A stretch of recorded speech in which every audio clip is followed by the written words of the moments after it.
Hello and welcome. You're watching Raj Sabha TV. This is Breakfast News. I'm Rajat Kane. Here are the top headlines of the day. Congress approaches Election Commission demanding withdrawal of BJP's election symbol, accuses Prime Minister and BJP of repeated poll code violations.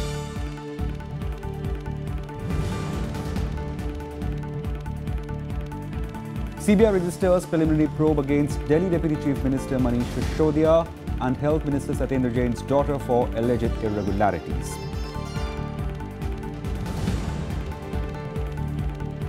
Tamil Nadu Chief Minister O Pannerselvam to meet Prime Minister Modi, seeking ordinance to lift ban on Jallikattu. Protests intensify across Tamil Nadu, pressure to ban animal rights groups PETA.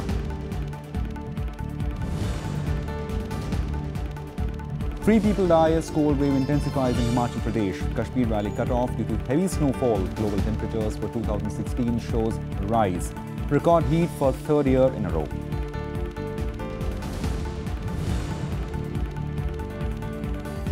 And the death toll in Mali suicide attack rises to 60. Attack at pro-government militia camp leaves over 115 soldiers injured. Setback for peace efforts. The remote.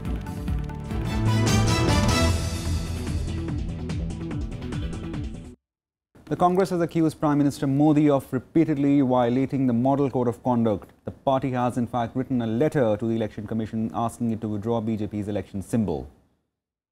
In a letter to Congress, the Congress has alleged that Prime Minister Modi invoked Hindu gods, used words such as Ayodhya and Ram Rajya and compared the policies of his government with that of Lord Ram while addressing Ramayan Darshan exhibition in Kanyakumari on January 12th through video conferencing. The Congress has alleged that Prime Minister wanted to invoke religion to further the election prospects of BJP in poll-bound states, especially UP. The Congress complaint comes close on the heels of BJP lodging a protest with the Election Commission over remarks made by Congress Vice President Rahul Gandhi. The party had accused Congress of dividing people in the name of religion ahead of the polls. BJP's Central Election Commission committee will finalize remaining lists of the candidates for UP and Uttarakhand polls today. Amidst reporting and fighting over ticket distribution, the BJP had called off its CEC meeting yesterday after top BJP leaders including Amit Shah, Rajnath Singh and Kalraj Mishra could not finalize all the names. The committee had on Monday announced 149 candidates for 403 UP seats. Several face crucial UP elections will be held starting February 11th. Attempts to forge a grand alliance in Uttar Pradesh are on, but there seems to be a delay largely due to pressure over seat sharing. While the Congress took the lead and announced alliance with Samajwadi Party, Chief Minister Akhilesh Yadav is yet to make final announcement on it. A formal announcement, however, is likely to be made on the matter today. The SP is also trying to rope in as junior partner the former Union Minister-led RLD. A meeting between the Congress and RLD leader was held in Delhi on Wednesday night over seat sharing. UP has 403 assembly constituency where Akhilesh Yadav's party would be contesting the majority of seats. चर्चा होती है, अलग अलग लीडरों से चर्चा होती है, consultation होती है, लोगों से स्टेट के लीडरों से कंसल्टेशन होती है, ये चलेगी 1-2 दिन अभी। सर उत्तर प्रदेश के बारे में जो अलायंस हो रहा है उसके उत्तर प्रदेश में अलायंस होगा बिल्कुल कांग्रेस एंड एसपी। और कितनी सीटों पर ये सब? ये अभी नहीं, अभी चर्चा है। 85,000 paramilitary personnel have been made available to the Election Commission for upcoming assembly elections to 5 states. The decision to commit the troops was taken at a high-level meeting of Union Home Ministry. In addition to central forces, a few lakh personnel belonging to state police forces and home guards of the respective states will also be deployed for election duties. The Home Ministry is accumulating 150 companies, most of them from the state armed police forces and India Reserve battalions from different states for election duties. The rest of the forces will be from central paramilitary forces, while majority of the forces will be deployed in Uttar Pradesh, where polling will be held in 7 phases. A sizable number will also be deployed in Manipur, which continues to be on the edge due to blockade on a major national highway. The election process in at least 30 assembly constituencies in Manipur is likely to be affected as a key national highway in the state continues to remain blocked for 80 days due to agitation by a Naga group. The central government seems to be in a fix over its limited options in removing the blockade, as it's not keen to impose president's rule and order is completely under the domain of the state government. Even though conducting poll is the responsibility of the Election Commission, the centre is concerned over the crisis of essential commodities and their skyrocketing prices. On Wednesday, Union Home Minister Rajnath Singh met with Manipur Chief Minister Okrami Bobi Singh and Nagaland Chief Minister T.R. Zialing and expressed grave concern over the issue. He asked both the Chief Ministers to take action in the interest of people of Manipur. Election to 60-member Manipur Assembly will be held on March 4th and 8th. The Election Commission deadline for Aam Aadmi Party convener Arvind Kejriwal to respond to its notice ends at 1 p.m. today. The poll body had issued a notice to Kejriwal over alleged model code violation. The notice was over his remarks in Goa, where he allegedly prompted bribery. The EC has said that it's prima facie of opinion that Kejriwal had violated the model code of conduct. Kejriwal reportedly asked voters to accept money from the BJP and Congress but vote only for Aam Aadmi Party. Veteran Congress leader N.D. Tiwari and his son Rohit Shekharan on Wednesday joined the BJP. The 91-year-old leader is a former Chief Minister of UP and Uttarakhand.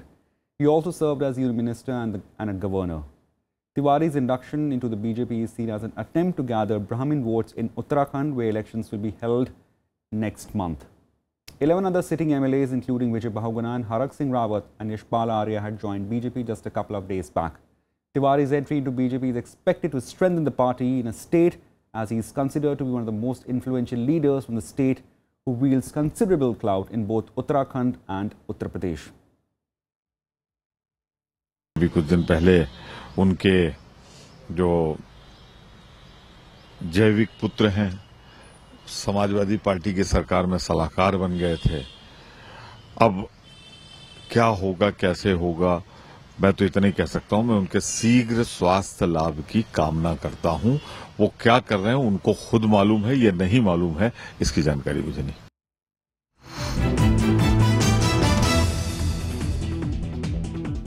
Time for a short break. More on the other side.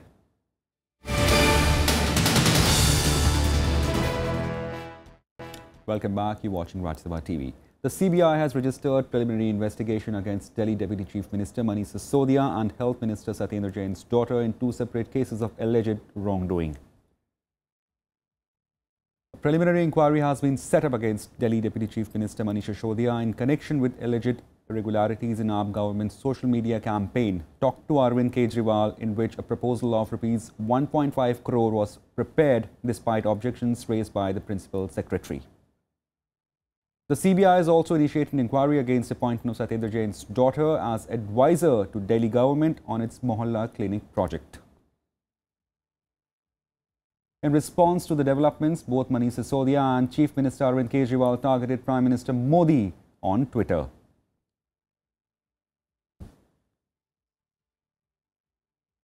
RBI Governor Urjit Patel appeared before a parliamentary standing committee on finance over demonetization issue on Wednesday.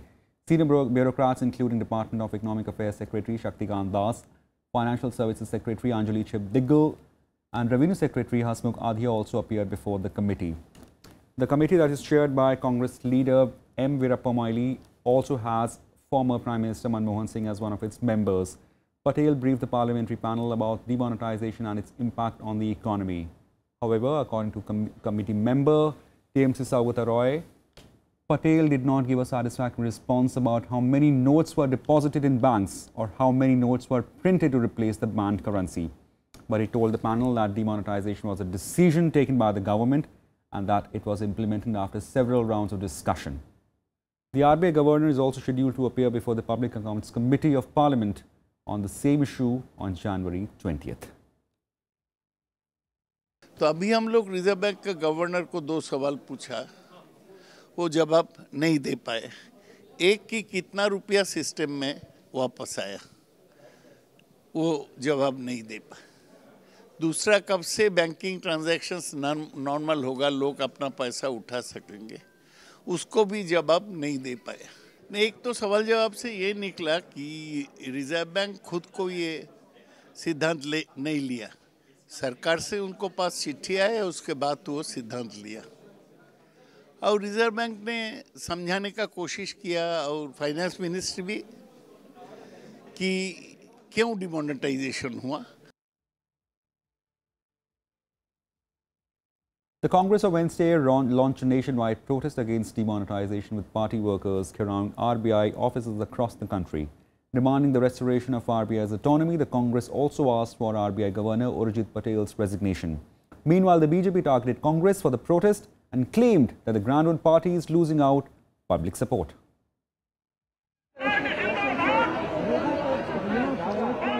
Congress workers picketed 25 Reserve Bank of India offices across the country as a mark of protest against the government's demonetization decision. The party alleges that demonetization failed to wipe out black money from the economy. काले धन से लड़ते चले थे, 500 रुपए और 1000 का note को रद्दी कर दिया बिना किसी कानूनी अधिकार के. कोर्ट सा संविधान हिंदुस्तान का इनको ये अनुमति नहीं देता. Demanding resignation of RBI Governor Rohit Patel and restoration of its autonomy. We also demand a white paper on the various questions. Several party leaders also submitted a memorandum at RBI headquarters in Mumbai and opposed the centre's decision to continue restricting weekly cash withdrawals to 24,000 rupees.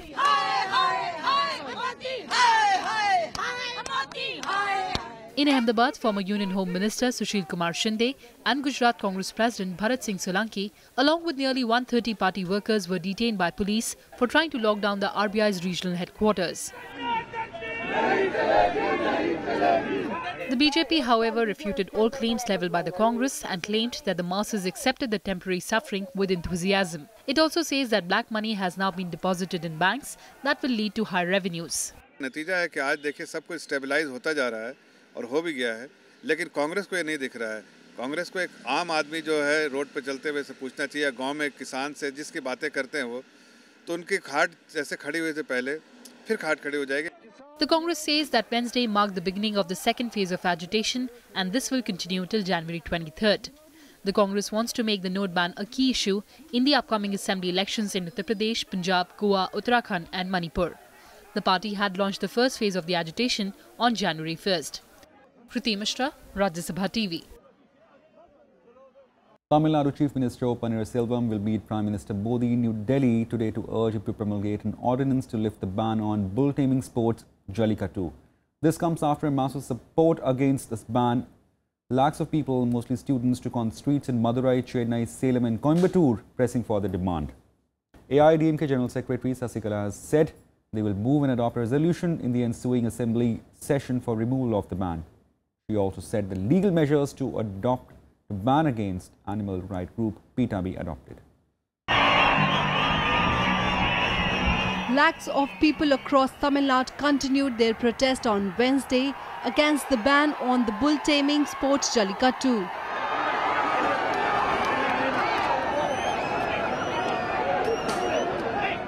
At least 5,000 people, mostly youth, had gathered at the Marina Beach since Tuesday night, demanding lifting of the ban on Jallikattu and instead banning the animal rights body PETA. The protest started on Tuesday morning after negotiations with the state government failed. However, the government assured its commitment to hold the bull taming sport. The government also assured the protesters that it would approach the president seeking an ordinance on the matter. Jallikattu has to be happen across the Tamil Nadu. It's our tradition, it's our culture. Please don't try to ban it. And the main reason you are supporting some of the foreign culture, some foreign country has been bought the PETA here. You're supporting some foreign country. Why not the Indian people who voted you and who bought you to such a big place? This is not just only at Jallikattu. This is about the prime future of Tamil and Tamil culture, Tamil heritage. We are just overwhelming. Tamil culture has born in 3600 BC.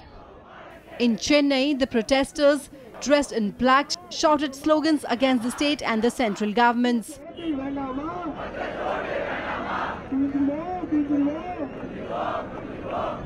People also took to the streets in cities like Coimbatore, Madurai and Thanjavur, demanding the lifting of the ban.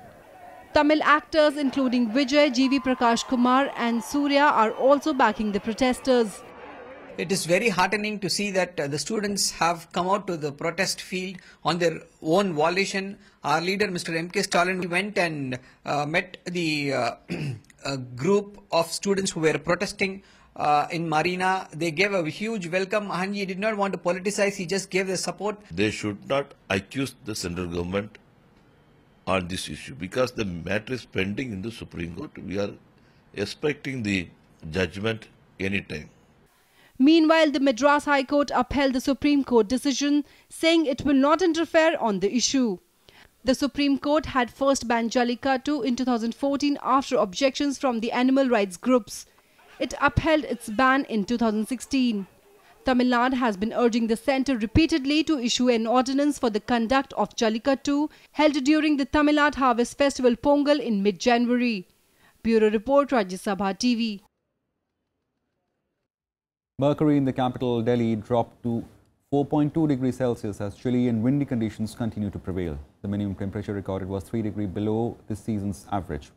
The maximum temperature at 19.1 degrees Celsius is also a degree below this season's average.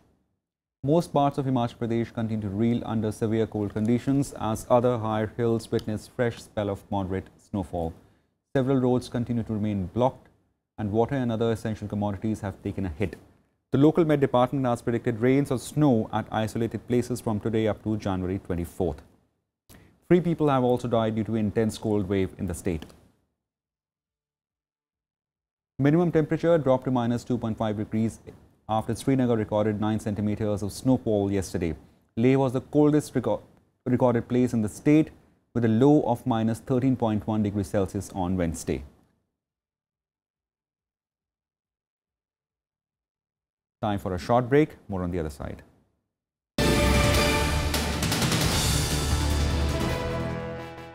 Outgoing US President Barack Obama has thanked Prime Minister Modi for his partnership that helped enhance relations between India and America.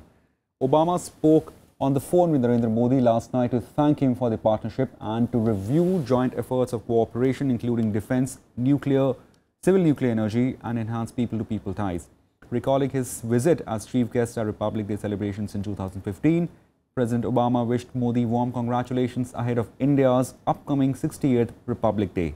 Both leaders discussed the progress they have made on shared economic and security priorities, including recognition of India as major defense partner of the United States and addressing the global challenge of climate change. Earth temperature hit a record high for the 3rd year in a row in 2016, creeping closer to a ceiling set for global warming with extremes including unprecedented heat in India and ice melt in the Arctic. At the World Economic Forum in Davos, former US Vice President Al Gore took the opportunity to announce it on live panel discussion on climate change and has expressed concern over the number of issues. A number of meteorological agencies from around the world have released their figures on Wednesday. According to US National Oceanic and Atmospheric Administration, average surface temperatures over the land and oceans in 2016 were 0.94 degrees Celsius above 20th century average of 13.9 degrees Celsius. US Space Agency NASA also reported almost identical data, and UK Met Office and University of East Anglia, which also track global temperatures for the United Nations, said 2016 was the hottest year on record. These agencies have also suggested that El Nino had an important contribution in warming 2016. The main reason for the rise is the burning of fossil fuels such as oil and gas and the mounting toll of industrialization. With the Trump administration about to take office in the US, there are concerns that political support for the climate action might fade, as Trump had earlier described climate change as a hoax and threatened to cancel the Paris Agreement. NASA and the National Oceanic and Atmospheric Administration in the U.S. jointly officially announced that 2016 was the hottest year in recorded history. This is the 3rd year in a row that record has been broken. Every night on the television news now is like a nature hike through the book of Revelation. People are connecting the dots. People around the world are ready for action. They want action. They want solar power. They want renewable energy. They want public transport. And they want to be there for their kids. This issue is not some technological fix issue. This issue is about who we are as humans and whether we're going to take care of our kids and our grandkids. China has called for a world without nuclear weapons. Chinese President Xi Jinping made the remarks in a speech at the United Nations on Wednesday. Jinping said that nations should strive for a world where nuclear weapons are prohibited and where existing stocks are destroyed. Standing alongside the UN new chief, Antonio Guterres, Xi also made a robust case for global governance based on the equality among nations. The remarks came at the end of a 4-day tour across Switzerland that included a landmark address at the ongoing World Economic Forum at Davos. Analysts say Jinping's speech at Davos on Tuesday and the recent speech at UN indicates China's attempt to grab mantle of global leadership from the United States, where Donald Trump will be sworn in as country's 45th president on Friday. "真谛在于国家不分大小、强弱、贫富、主权和尊严必须得到尊重，内政不容干涉。"